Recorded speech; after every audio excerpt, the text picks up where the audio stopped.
Hello po, welcome pong muli sa panibago nating vlog. For today's vlog, topic natin ngayon kung paano kayo kumita ng pera sa TikTok na kahit na wala kang puhunan. Yun nga yung sinasabi ko sa inyo mga kabaslag nung nakaraan na kailangan natin sa ngayon, hindi lang tayo naka-stick sa isang klase ng pinagkakakitaan, lalo na kapag kayong pinagkakakitaan mo medyo mina, kailangan mong magdagdag ng another source of income. Pag-uusapan natin ngayon, paano ba kumita sa TikTok? Paano ba mag-affiliate marketing sa TikTok? Sa akin kasi, bago pa lang ako naging affiliate sa TikTok, maliit pa lang din yung kinikita ko doon. Pero syempre, lahat naman ng malaki nag-uumpisa yan sa maliit, di ba? Kailangan kong i-share sa inyo paano ba magsimula. Kung gusto mo yung ganitong topic at bago ka pa lang sa aking channel, unang-una paki-like, share, comment, at sa mga hindi pa nakakapag-subscribe, paki-subscribe na rin at click na rin yung notification bell. Hindi natin patatagalin. Number 1, para maging affiliate ka sa TikTok ay kailangan 18 years old pataas ka ang edad mo. Pangalawa, meron siyang tinatawag na community guidelines. Madali na lang naman yun. Kung kailangan pasado tayo dyan. Yung pangatlo, dapat meron kang 600 followers. Dati kasi, nung mga nakaraan, ang requirements ng TikTok, dapat 1,000 followers meron ka. Pero ngayon, binabaan nila, ginawa nilang 600 na lang. Kaya good news para sa atin ng mga beginners, sa mga bago pa lang na magkaroon or sasali sa ganitong klase ng opportunity. So, kagandahan kasi kapag ka-affiliate ka ng TikTok, hindi ka mamumuhunan, di ba? Unlike kung halimbawa seller ka, so, kailangan mong mamuhunan ng products, kailangan mong mag-apply ng BIR, mga permits, di ba? Pero dito, hindi na kailangan. Connected ka sa kanila, pero hindi mo kailangan mamuhunan ng ganun. At hindi mo rin kailangan na magkaroon ng maraming products. Nasa sa inyo yun kung gusto nyo bumili ng sample. Tuturo ko step by step. Number 1, kapag reach mo na yung requirements na yun, sinasabi ko yung 3 requirements na yun, pumunta ka doon sa profile mo.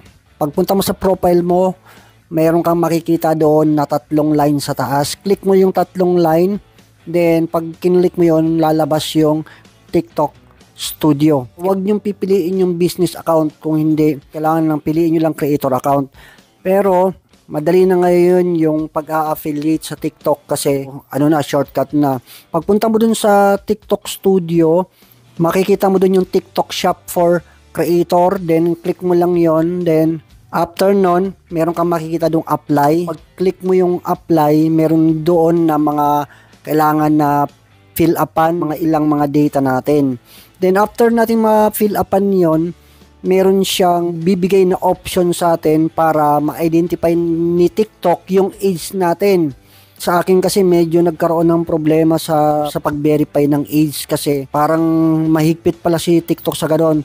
Ngayon, bibigyan ko kayo ng tip para hindi kayo kagaya nung sa akin na inabot pa ng 3 days na nung pag-verify, medyo nag-fail pa yung verification sa akin.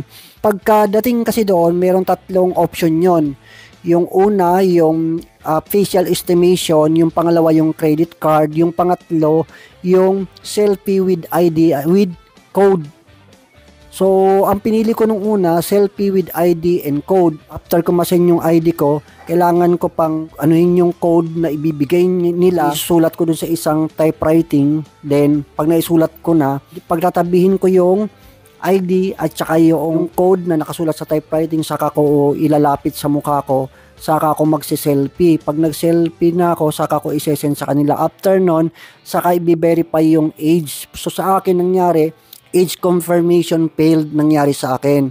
Kaya, ginawa ko, kinulit ko ulit kasi ang nakalagay doon, September 30 pa ulit daw na pwedeng Kinulit ko kasi may nakita naman ako na retry.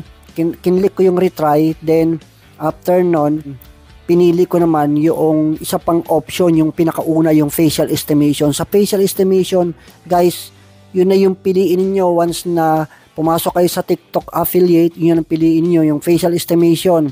Kasi madali lang. Ang gagawin mo lang doon, pagka-click mo ng facial estimation, itatapat mo lang yung mukha mo doon sa parang bilog or parang mukha din Yung kumbaga kung yung pinaka-hole, then parang i-scanin yung mukha mo. Pag na-trace nila na 18 ka, i-approve ka nila. So, iko-congrats ka nila, then ibig sabihin nun po pwede ka nang magbenta sa TikTok. So, ang kagandahan kasi niyan, wala kang product pero pwede kang magbenta ng magagandang product. Ngayon, makakapamili ka, ang dami ng product, then ad showcase ka lang, then kapag nakapag-ad showcase ka, mapupunta siya doon sa parang store mo, doon sa profile mo, nandun lahat ng mga product na gusto mo ibenta. So, mapupunta yun doon kapag ad showcase ka na, yung na-ad showcase mo, doon ka kukuha ng link para ilagay sa gagawin mong video. Kasi, ang ginagawa namin dito, gumagawa kami ng video.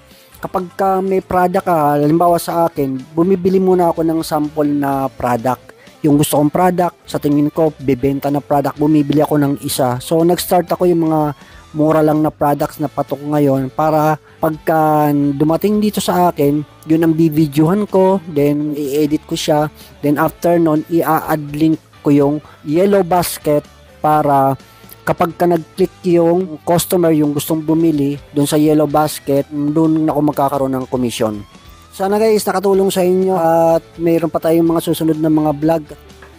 Habang nagaganito ako, pinapaupahan ko ngayon yung building, yung pinapalis ko ngayon yung mga pwesto sa bayan. Pagka na-kompleto ko yun, ibubukod natin ng vlog naman yon. Okay? Thank you na marami sa panood.